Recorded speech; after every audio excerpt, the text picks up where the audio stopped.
Welcome. We'll get started shortly. Before we begin, here's how to earn continuing professional education credit for attending this session. There are no polling questions or attendance checks. Instead, you will demonstrate your knowledge by taking a brief multiple-choice quiz using the Earmark app. Visit earmark.app in your web browser. You can also download the mobile app by scanning the QR code on the screen. Log in, or if you're new, create your free account. Be sure to use a valid email address because that's where we'll send your course completion certificates. From the home screen, scroll down to find the course. You can also tap the magnifying glass icon to search for the course. Tap on the course artwork, then the Enroll button. On the Course tab, you'll find the recording and quiz questions. Complete the quiz to earn your CPE certificate. It takes us a few days to create the course on the app, so if you are attending this session live, please wait a few days. We'll email you a link to the course when it is ready. If you have questions or need help, email us at support@earmarkcpe.com. And now, on to the event. Hello, hi everyone. I'm Zach from Earmark, and thanks for joining us today or watching this on demand. I'd like to welcome you to Understanding IRS Taxation of Cryptocurrency and Digital Assets. I'm going to hand it over to your instructor for today, Justin McCary. Justin, please take it away. Hi, everybody. Nice to be with you all. My name is Justin McCary, and we're going to get started going over understanding IRS taxation of cryptocurrency and digital assets and why you should be paying attention to that first question on the tax return. First, a little bit about me. My career started in 2018. I went to DeFi University in New York. Started my career at PwC after doing private company business taxes. During 2020, I started MacTax. Around that time, I also got involved in doing cryptocurrency taxes. That was the whole cryptocurrency started going up again, the NFT craze. And that's when people really started moving digital assets from one wallet to another. So now we're servicing over 250 clients at our firm, personal income tax, business income tax. We have that niche in cryptocurrency, as well as financial statements and more. We have a great team at MacTax. There's about four other full-time employees besides myself. And that's what helps us keep growing. And fun fact about me, I ran cross-country and track in college, anywhere from the mile to the 10K. So I find a lot of similarities in accounting and running. Oh, also, as we go along, any questions that you guys have, please ask them as we go. Drop them in the comments. I have it up on the screen. I'll be taking a look as well at those comments. And hopefully, whether you are a taxpayer or an accountant, hopefully we can answer your questions and provide an overview on digital assets and what to look out for. So with that, learning objectives for today are going to be understanding what cryptocurrency and digital assets are. It's hard to do the income taxes on them if you haven't used crypto yourself. So we'll get into that. What is considered a taxable event in the eyes of the IRS? Believe it or not, they are looking into this very heavily. I'm sure some of you may already know that. Maybe that's why you're in here today. How are taxable events reported to the IRS, aside from that first question that we all may know in the tax return? And then finally, how to generate tax reports to include in your business or personal income tax returns to report to the IRS. Understanding cryptocurrency and digital assets. So digital assets, they're unique identifiable items that are sorted digitally and can be used to create value for organizations. They're stored electronically. They can be bought, sold, owned, transferred, traded, or even loaned. The tax definition of digital asset is any digital representation of value recorded, cryptographically secured digitally and distributed on a ledger, similar technology. For U.S. tax purposes, digital assets are considered property. They're not considered currency or securities. So we'll get more into that later, but basically that last bullet point, U.S.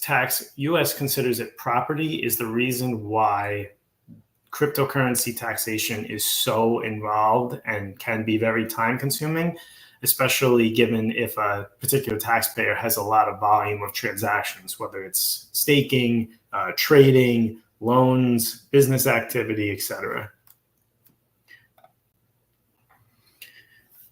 So this is a brief overview of how the blockchain works. A transaction is requested. The block is represented on the blockchain. It's also shared among multiple networks. This is kind of how the blockchain is not able to be hacked because it's demonstrated on multiple machines. I'm not going to pretend like I'm an expert on understanding the technology, the underlying use of it. But the big point is that it's a public blockchain. And the transactions on there can be viewed by anybody, and it's a public ledger of what's gone on. The blockchain can be used to make data in industry immutable. That's the term used to describe the inability to be altered. That's the key component of a blockchain.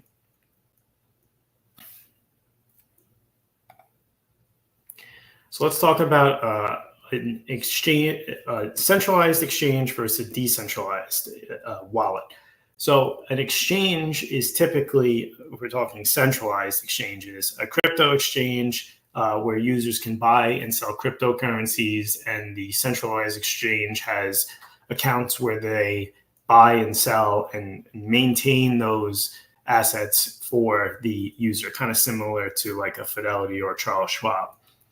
Coinbase, a secure online platform that allows users to buy and sell cryptocurrency, is probably the one most people are familiar with.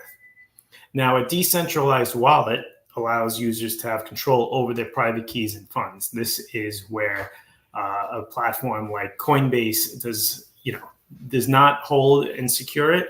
It's secured solely on the blockchain. You may also hear this as cold storage or MetaMask.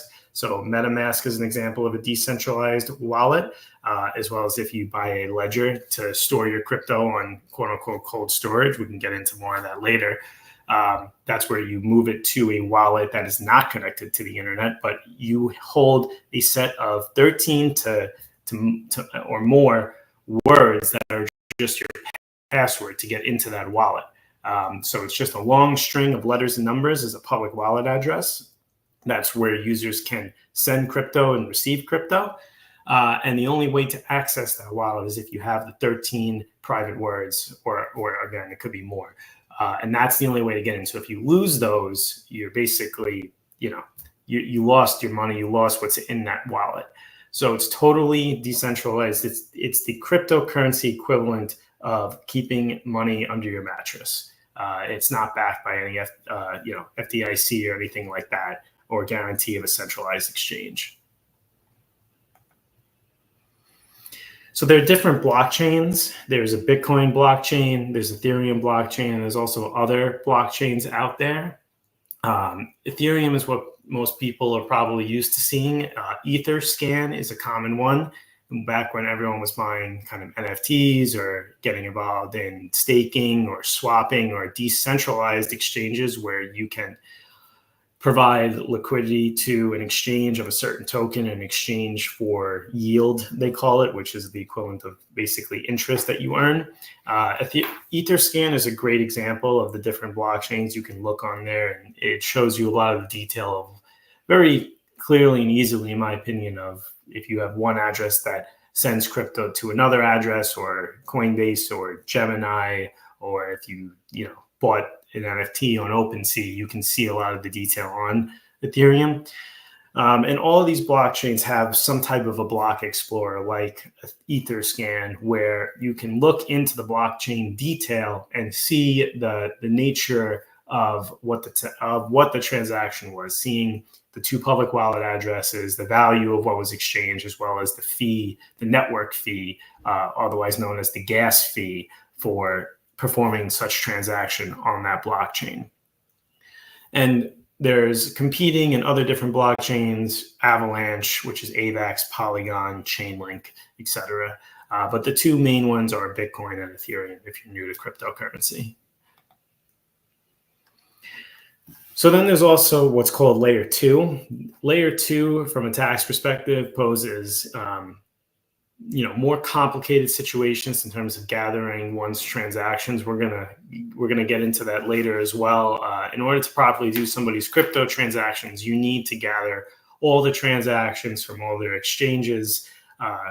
like Coinbase, Gemini, Binance, as well as all their decentralized wallets.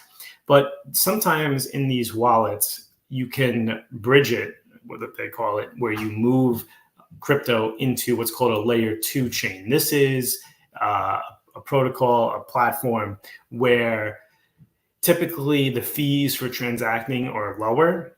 So Token Trove is an example of one. If anyone's traded NFTs, you can look, you deposit Ethereum onto this platform, and from there you can buy and sell different NFTs without incurring any Ethereum gas fees, network fees for those transactions. So when you have layer 2 transactions, and if you're somebody who's getting involved working with people, or you're a taxpayer listening to this, it's important you share with your accountant any layer 2 transactions, because those are also all taxable events if you're swapping Ethereum for an NFT on those platforms, or NFT back to another digital asset. Cryptocurrency staking. Staking is cryptocurrency, a process of locking up crypto for proof of stake or proof of work. Proof of work is considered mining with Bitcoin, where you have a bunch of computers, they solve a problem, and it adds another block, another Bitcoin to the network, and the miner gets rewarded in the form of Bitcoin. Ethereum has proof of stake, where you deposit 32 Ethereum, and they have other smaller platforms where you can deposit less, but the main one is where you can deposit 32 Ethereum, and you get paid for depositing those 32 Ethereum with more Ethereum. Think of it like depositing money into a bank account, and you earn interest on that money in the bank. So you lock it up, you put it in a bank or a CD, and then you earn more interest on it. Crypto staking, I want you to think staking equals interest in terms of how it functions and how it's reported to the IRS. So when you receive cryptocurrency, that's that's the fair market value you have to pick up as income based on the Ethereum you receive. And we'll get more into that later. We have more slides on that, but I'm trying to already start to tie in what this is in the crypto world and how it relates to income tax. We discussed Bitcoin mining. Bitcoin mining, very similar to crypto staking in terms of you're not locking up Bitcoin. That's the key difference here, is you have a computer that solves a math problem, and the miner gets rewarded with more Bitcoin. Whereas staking, it involves locking up cryptocurrency in the protocol, in the blockchain, in order to earn more of it. Any questions so far? Might have a few people who are already familiar with crypto, so we'll try and move on to the tax part soon. Non-fungible tokens, NFTs, as you've heard them, they have all gone down a lot in value, but they can represent various digital assets. They can represent art, music, video games, ownership of a real life asset, membership to a club. I own an NFT called Flyfish. It allows me to have access to this restaurant in New York, and you can only get in to that restaurant if you have a membership. And the NFT is the premier membership that they offer. So they do have some real life functionality. And it all depends on how the project owner is using the NFT. Now, the NFT is not as tradable as, let's say, Ethereum is. It's not priced on the market. So NFT pricing and the tax implications on that are going to be based on when somebody buys and sells it. So if you bought an NFT from one Ethereum, and at that time, it was $3,000, that's your cost in that NFT. And then when you sell it for another digital asset, you're going to base your gain when you sell it. So and you're going to convert to the US fair market value. So if you sold it for Bitcoin, and at that time that Bitcoin's $10,000, that's going to be how much that NFT is worth. There is a market for them on OpenSea where you can look up values, but it's not live price like how a stock is or how Ethereum is.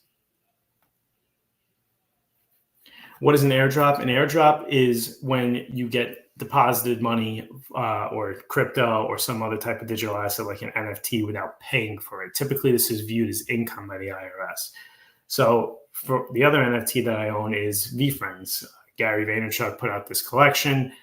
You bought it, and every year for 3 years, you got airdropped, sent automatically to your digital wallet, a free ticket to go to his VCon, his business conference. So that's an example of what an airdrop is. What is DeFi? Decentralized finance or decentralized exchanges. We talked about this a little bit before. As opposed to a centralized one like Coinbase, there's blockchain protocols out there that, mimic and balance supply and demand. So if, let's say, Shiba or Dogecoin is very in demand and you're willing to provide to the decentralized exchange your Dogecoin because others are trying to buy it, the decentralized network will balance supply and demand and give you a payout for that Dogecoin that you gave to the protocol because it's providing liquidity so people can buy that token. Kind of like staking, it's a way to earn income through the cryptocurrency. And I have to throw this in here. I've seen so many people come into our firm losing money due to fraudulent scams, phishing scams, people saying, invest in this blockchain or send me your private keys or your password and I'll make money for you. Just be aware of scams out there. There's a lot of scam emails, phishing emails, trying to pretend like they're Coinbase and you change your password. It's the unfortunate truth. We've seen so many people come into us, they've lost money to scams, and you're really out that money, and it's really heartbreaking to hear people falling for scams. So if you're getting involved in cryptocurrency, I highly recommend you get very educated on the do's and don'ts of what to do. Some basic stuff too, just never sharing your password, never doing things like that or falling, and making sure if you get an email from somebody, it's really who you think it is before you begin to interact with it. Or if somebody sends you a digital asset, you don't interact with it if you don't know what it is, to avoid any type of scams. There's with decentralized wallets, it's you're on your own in terms of protecting your cryptocurrency. Okay, now that the overview of crypto is done, let's get to the fun part. What is considered a taxable event in the eyes of the IRS? The IRS has a very low threshold for what is considered a taxable event. In fact, the first question on page 1 of the 1040 for the last 3 years has asked about digital assets. At any time during 2023 is the first question on the last returns we all filed. Did you receive as a award payment for property services, or sell, exchange, or otherwise dispose of a digital asset? See instructions. So if you received an airdrop, staking interest, if you received payment for goods or services, if you sold any cryptocurrency, now sold is a key word. What is sold or sell or exchange in the eyes of the IRS? Well, if you swap Ethereum for Bitcoin, or Bitcoin for an NFT, or an NFT for another digital asset, all of those are taxable events. You have to constantly figure what is the price you acquired it for. So if I bought, I have a good example on my next page here. The IRS counts each time you swap a digital asset, which what I was just explaining. So let's walk you through an example. Let's say you buy one Bitcoin for $20,000 on January 1st, 2022. And then you swap that one Bitcoin for 12 Ethereum on February 1st, 2023. The price of one Bitcoin is currently at $40,000. In this example, you have a long-term gain of $20,000 on the sale of one Bitcoin. Even though you never actually received the cash here, you have to recognize the sale because the IRS views it as property. So you're exchanging one property that you bought at a lower price for property that is now worth at a higher price. And this applies to if you use that Bitcoin to buy a car. You would still have to recognize that $20,000 appreciation gain when you swap that Bitcoin for another piece of property. So this is long-term capital gain of 20,000, and your cost basis in that 12 Ethereum is now that 40,000 divided by 12. So $3,333.33 per Ethereum.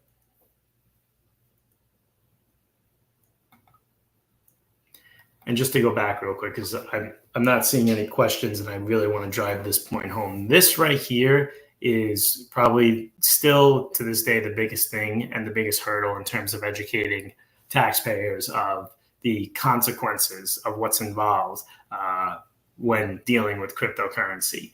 And the IRS doesn't really care that this is burdensome to people to have to calculate this themselves. If they're going to run up a lot of transactions, this is what needs to get done. And towards the end, we're going to go through some software that'll help, streamline this, which is what we do for a lot of our clients. Using cryptocurrency as a form of payment. If you use digital assets to pay for goods or services, you need to recognize a gain or loss based on the increase or decrease in value when you purchase the digital asset to the time it was disposed to pay for a good or services. In general, these gains, losses are usually always capital gain or loss treatment, unless the taxpayer is in the primary trade or business function of digital assets. So that's like if you're in the if you have a trade or business in the digital asset space and you're buying and selling digital assets all the time, and you have an NFT project and part of it involves buying and selling, and you're in that business, kind of like a house flipper, where they're not going to recognize capital gain if they flip a house. They're in the business of flipping houses. That's ordinary income. So that's a position we take in for some of our taxpayers and clients that are in that space. But you got to be consistent with it. Once you select the method, you can't pick and choose based on when you have a gain or a loss in a particular year. And going back to my previous example, if you use that 20,000 Bitcoin that you acquired it for to buy a car or goods or services, if you use that to pay a very large attorney bill, you have to recognize a gain from the difference of when you acquired it to when you sold it. It could also be a capital loss. This is why some people have ignored their cryptocurrency, but they're actually leaving money on the table because they acquired it. Most people have been acquiring crypto when cryptocurrency gets hot and it's in the news and everyone's buying up digital assets. So there's times where they offload it. Either they trade it for something else and they trade it for something else, and they're incurring losses the whole way down that are not being used to offset their stocks and other capital gains. When is cryptocurrency taxed as income? Staking rewards, airdrops, or crypto received for services all considered income at the time of receipt. For example, if you earn staking rewards of 1 Ethereum valued at $2,000, this is considered income even though the asset was not sold. The $2,000 then becomes your cost basis in that Ethereum to determine gain or loss for when that Ethereum eventually is disposed. And again, that's either disposed for Bitcoin, cash, property, goods or services. That's when you'd recognize a gain or loss. But your cost basis is the income at which you receive it. So again, using a very basic example, which is not normally the case. Let's say you just received 1 Ethereum and at the time it was trading at $2,000. You have income of $2,000. As long as you have the ability to sell it, the IRS has put out revenue ruling saying as of 2023 that this is in fact income. Cryptocurrency subject to self-employment. Some cryptocurrency income earned, like cryptocurrency through mining or proof of stake, may be considered self-employment income. Speak to your accountant to go over the facts and circumstances of how the taxpayer earns income as it relates to digital assets to determine if it's self-employment income. We've seen this. We've seen people, buying up huge buildings, or they'll set aside half of their office to Bitcoin computers for mining. And there are expenses as it relates to it. And there's a certain amount of time involved in earning that cryptocurrency. So if a payment to a business is received in cryptocurrency, it is still income subject to self-employment taxes. Also, if you are an accountant and you get paid in crypto, that's income. The fair market value at the time you receive it's still subject to self-employment taxes. And then you'd recognize the capital gain or a loss. I see, excuse me. I see the other question. Does the IRS have a threshold, or is any trade subject to taxation regardless of amount? There is no threshold. There is no de minimis amount. Everything needs to be reported, whether it's gain, loss, or staking income. Excuse me. Paying business expenses in crypto.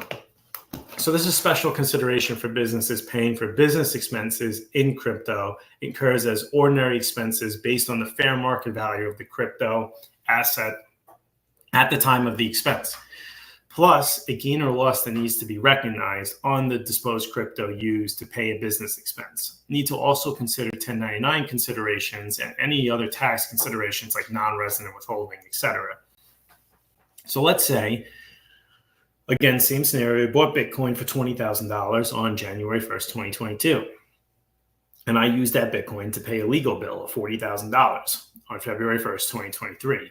And the price of Bitcoin is currently $40,000. I still have my long-term capital gain of $20,000 on the sale of Bitcoin. And I also have an ordinary legal and professional expense of $40,000 on the profit and loss. Plus a $40,000 1099 NEC needs to be issued to the law firm at year end. So just because something is done in crypto, all the same rules apply. And it's important to consider all of these rules when dealing with cryptocurrency. That's why we started with understanding crypto. And if your accountant's in here wanting to handle this, I highly recommend buying crypto and being familiar with it. You don't have to buy a lot of it. That's the beauty of crypto. You could buy $1 worth and buy it on Coinbase, send it to MetaMask, send it to a ledger. You have to buy a ledger. You don't have to buy it, but you could start with at least getting a Coinbase and MetaMask account set up and working with it, moving money from exchange to decentralized wallet back to exchange to understand the nature of how these things work, to best understand and communicate the tax rules, which we all know, to our clients. So how are taxable events reported? Well, back to that question, very low threshold. You're going to have to check yes if they received it. There are only really two exceptions to getting out of checking that box. Is if you bought crypto with US dollars and you only had self-transfers. You never sold or disposed of anything. But even self-transfers come with a gas fee usually. So, which is a small disposal of cryptocurrency with zero consideration, which would be a small capital loss. So again, very low threshold. If your clients or you're a taxpayer and you're listening, generally you're going to be subject to checking this box if you're involved in digital assets. So generally, we keep talking about gains or losses. You will need Form Schedule D and 8949 to report those gains or losses for cryptocurrency transactions. A key component at the time of this presentation is there's no wash sale rules like there are with stocks. Again, we discussed in the beginning that cryptocurrency is property, not securities. Therefore, they're not subject to the wash sale rules. So if, let's say you bought Dogecoin when, back when it was really going crazy, and you think coming up now, which a lot of people have been saying that, crypto's going to go up again. They talk about the Bitcoin halving cycles and all these things, but you're sitting on a lot of losses. Now's a good time to sell those cryptocurrency. And if you really truly believe in it, you could buy it back and you can claim that loss for tax purposes without the disallowance of a wash sale rule. Now, the flip side is you have a much lower cost basis when you go to sell, but you can use that capital loss this year to offset other capital gains like sales of real estate, stocks, etc.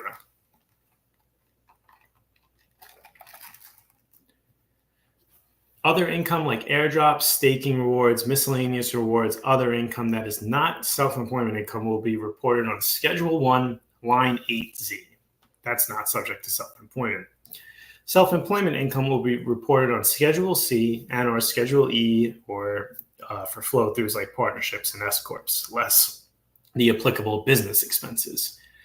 So again, same forms that we've been using for everything else. We're just taking what's going on in cryptocurrency and sticking it in the form and the boxes where it belongs based on how the IRS sees everything. Okay, my favorite part of the presentation. What happens if you fail to report your cryptocurrency to the IRS? These are the notices that we are seeing people come into our office with, and they are scared, confused, and they don't know what to do. And this 66,000 is not even the highest we've seen. We've seen millions, we've seen hundreds of thousands. We see 10,000, we see 2,000, we see all sorts of numbers. This is a risk of a matching notice. A form CP2000, the IRS will send showing proceeds of transactions that they know about with a cost basis of 0 and a proposed amount due. This is an automatic notice. It's not an audit. The taxpayer then has 30 days to calculate the cost basis and respond. All taxpayer prior year transactions need to be reconciled to properly calculate the cost basis for each transaction. This is an example of what they send.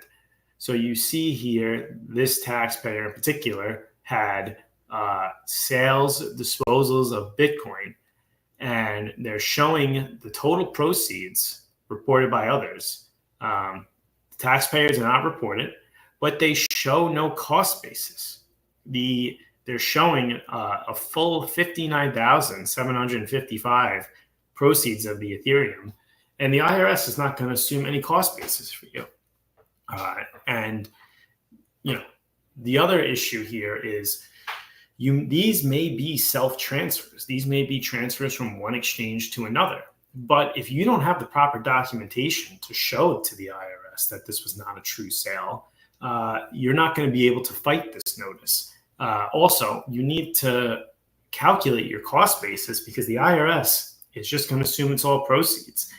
And they'll happily accept your money if you agree to this, but you have to then go back, file the Schedule D and the Form 8949. You have to make sure your proceeds agrees to the total amounts reported by the IRS, or at least ensure it's greater than, and then have the cost basis set up for each of these transactions to properly support what the gain or loss really is. Now, the IRS will accept the Schedule D and the Form 8949, but sometimes an amended return is warranted in terms to address the CP2000 notices. And we're seeing a lot of these. They just got through 2021. We're starting to see 2022 CP2000 notices. And this is only going to become more prevalent and more of a scary notice that taxpayers are receiving because of this form right here that they are coming out with. This is Form 1099-DA, and this form is going to be requiring exchanges like Coinbase and others. It's basically looping, in short, more exchanges into reporting the proceeds to the IRS of certain transactions. Now, this is still early on, and from my understanding at the time of this recording, they're eventually in 2026 going to require cost basis.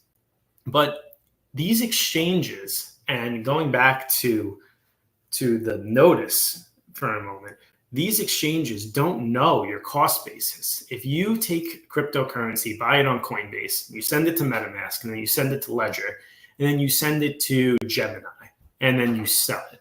Gemini has no clue what your cost basis is because they can't see into all those platforms. So this is where it falls on the taxpayer and us as accountants to help our clients accurately calculate their cost basis and track their self-transfers, which are non-taxable events, in order to properly file their taxes, their Schedule D, their 8949, their Schedule 1, and include all of the transaction gains and losses so they don't get these matching notices. I see another comment in here. Correct, the IRS already has all their information. If concerned, your client has taxable crypto transactions, run wage and income transcripts on them. That's also a good idea. The wage and income transcripts are only going to alert you that you're going to have to do the full calculation. Chances are the IRS won't have all of their crypto history, but in order to properly file their crypto taxes, you need to know all of their crypto sources, their exchanges, their wallets, all the exchanges and wallets they don't use anymore, but that cost basis can carry over if they self-transfer that crypto to a new platform. All right, so how do we do all this? This is a lot to handle. How do we get started on it? Well, we use software for business and personal in order to create these reports and crunch the numbers.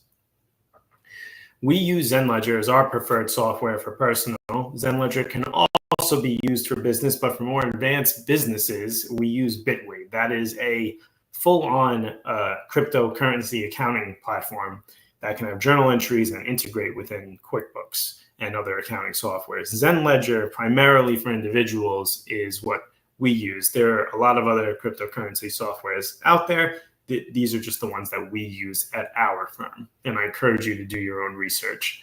But again, these softwares don't do everything for you. These softwares are a tool for crunching the numbers, calculating cost basis, and running the transactions. But similar to doing QuickBooks for clients, a lot of it's going to come down to the input, and it does take time to go through, review all the transactions, and reconcile. I'm going to walk you through now the steps of what's required in order to make sure we prepare an accurate crypto tax report. So calculating crypto taxes, again, I mentioned before, the taxpayers got to link all their wallets and exchanges that they've ever used in the cryptocurrency software. So Coinbase, all of their wallets by blockchain, if they have cold storage, that needs to be linked, because we need to make sure all of the cost basis carrying forward to future years is considered, as well as self-transfers, because the IRS may see cryptocurrency leaving one platform, but if we can link it up and show it left Coinbase and came into MetaMask, that is a non-taxable event. And those are things that you can document in these cryptocurrency softwares, as well as the income from staking, airdrops, mining, anything else that you got paid for using crypto, and the gain and loss component. Think about this like QuickBooks for crypto. You have to go in, you got to make sure the US dollar amount is correct in that USD value column. And you got to make sure we got the right category here. We have cryptocurrency coming in, a deposit, 25,000, that's income. They swapped the QI for USDC, and then the USDC was sent out. So the outgoing is going to be treated as a sale unless we have the ability to match this up with another digital asset, or maybe it's a staking lockup. You need to give this the correct categorization in order to properly have the software crunch the numbers and come up with the gains and losses and determining what transactions are taxable and not taxable. As you can see, there are several categories to pick from. You can pick a blockchain fee, a gift. You can mark it as ignore. Ignore is generally used for transactions where maybe there's a duplicate in there, or maybe there was spam sent to it. That happens a lot with decentralized wallets.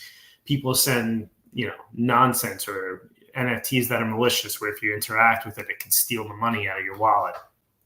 So you mark those ignore in the software because those were not real transactions. You can mark it as purchase if you spent that crypto on a car, like we were talking about earlier. Marking it as a self-transfer allows you to link it up to another transaction. Staking lockup is where let's say you take that 32 Ethereum that we were discussing before and lock it up to earn rewards on it. A switch trade is where you mark up where you sold one digital asset for another, like that middle one where it says trade, switch trade, the QI was swapped for USDC. Now on the deposit side, you can mark them as interest, mine, miscellaneous reward, or also income.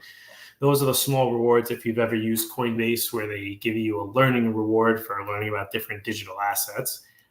Switch trade staking return. So when you lock up that 32 Ethereum to earn staking rewards on it, income, interest, and you withdraw that 32 Ethereum, that's not a taxable event either. So that's a staking return of your principal. The staking rewards are taxed as income. And you can also there's a mark as payment category if you get paid in digital assets for any of your services.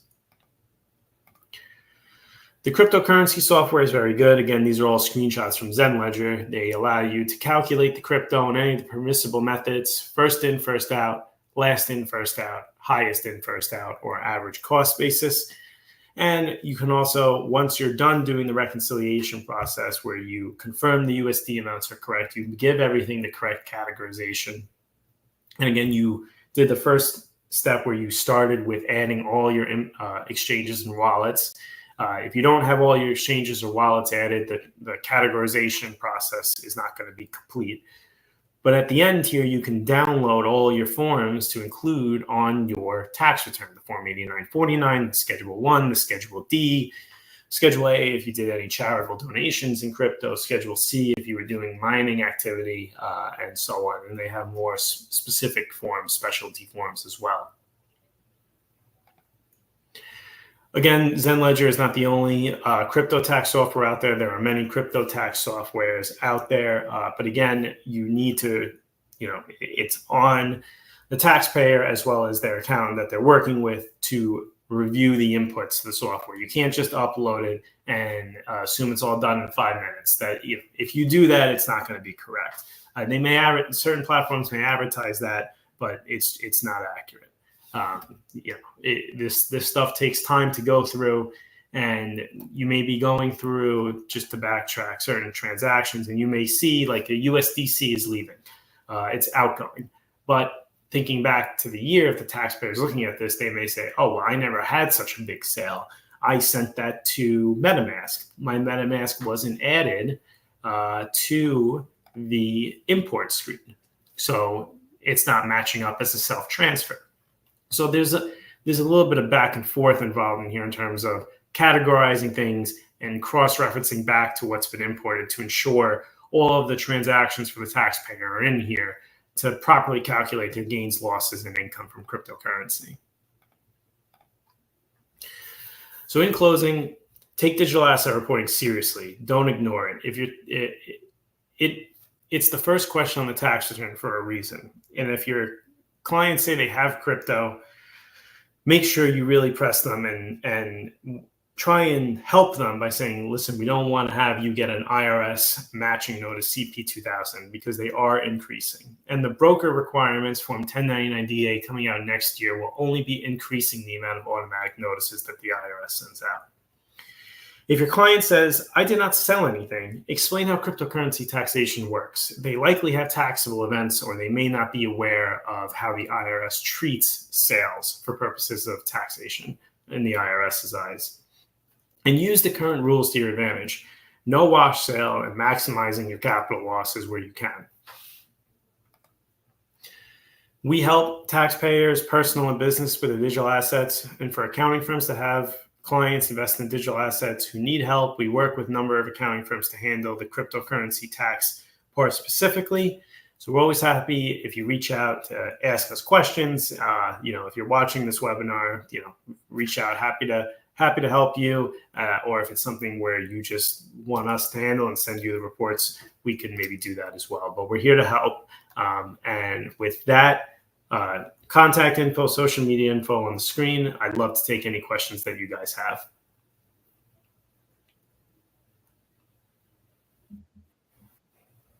Hey, Justin, looks like we got a question earlier from Rachel who says, what should a taxpayer do if they have had cryptocurrency in the past and never reported it on their tax return?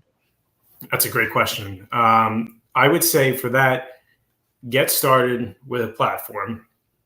Let's say they bought it in 2020. You have to go, in order to file it for the current year correctly, you always have to go through and file and figure out your cryptocurrency gains, losses, and income from the years prior, because we don't end the year where we liquidate all of our crypto before January 1st. So there's cost basis that rolls over. So in order to get 2024 correct, we need to know what happened in the prior years. And once those prior years are done, you can have a conversation with your accountant and decide which of these years are we going to go back and amend. Is it significant where we understated our income, or are there $30,000 of capital losses that we should amend and carry forward because that's a big future savings to the client if they sell stocks or crypto in a future year to carry forward those capital losses. I think we got another one in here. Can you also use the sale of specific lots for your cost basis if you keep wallets separate? So that you can use specific identification. There are new rules coming out that you cannot use one universal wallet. It's my understanding that the cryptocurrency softwares do track on a per wallet basis. And if you're using HIFO or LIFO, you need specific identification for the tax lot, which these tax softwares do, at least ZenLedger does, to our understanding. I see another one in here. Once a year for the last 3 years, I've purchased Bitcoin to pay a vendor who's required that form of a payment. There's usually just a few American dollars worth left over once I make that payment. So I just give it to a teenager, just verifying that neither is a taxable event. No, that is a taxable event. So if you are buying Bitcoin to pay your vendor, you're going to have even if you buy it and send it immediately, you're going to have a small gain or loss, and it's reportable on your tax return. So you don't want the IRS seeing that this transaction occurred without the proceeds and cost basis reported on your 8949 and Schedule D. And if you give crypto to somebody without any consideration, you have a small taxable loss if you give somebody $1 worth of Bitcoin. So you should also report that on your 8949 Schedule D, as well as you should take the expense, which I'm going to assume you are, for the value of the Bitcoin at the time you send it. That is what it's worth, is your expense. So again, going back to my example, if I buy Bitcoin for $20,000, it goes up to $40,000, and I pay a legal bill, my legal bill is $40,000. But chances are when the Bitcoin's sent, it's not exactly $40,000 even. So it's $40,001.18. Yeah, sure. No problem. Happy to help. I see one from Evan. Evan wants to know, what action should taxpayers take if they received a tax notice from the IRS related to cryptocurrency? Yeah, so the first thing I would do is call the IRS up, ask for a month extension of time, because 30 days usually is not sufficient, to go back years and crunch your cryptocurrency, and get knowledgeable on the IRS rules even before you reach out to a professional. Get familiar with the IRS rules, understand what's being asked, and then understand the amount of time that's going to take to crunch the numbers once you start using a software, and then reach out to a professional to see who's in your budget to best help you crunch the numbers, file your cryptocurrency, and hopefully that professional as well, what we do with our clients, once we get them caught up to speed on a prior year, we can then do some go forward planning and see what they're holding, see what we could sell for a loss, and begin to use the tax rules to their advantage. But get started, call the IRS, ask for a brief extension of that notice, and get started calculating your cryptocurrency in one of the crypto tax softwares. Great. That's everything I'm seeing now. So I just want to thank everyone for attending. I'm going to thank Justin. And here's a quick reminder on how you could earn CPE for attending today's webinar. Today's event has ended. To earn CPE, go to earmark.app or scan the QR code on the screen.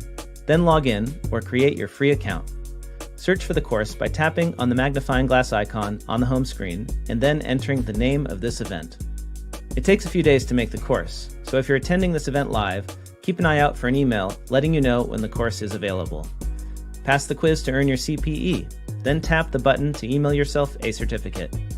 Stay tuned for more events from Earmark. Thanks for joining us, and we hope to see you again soon.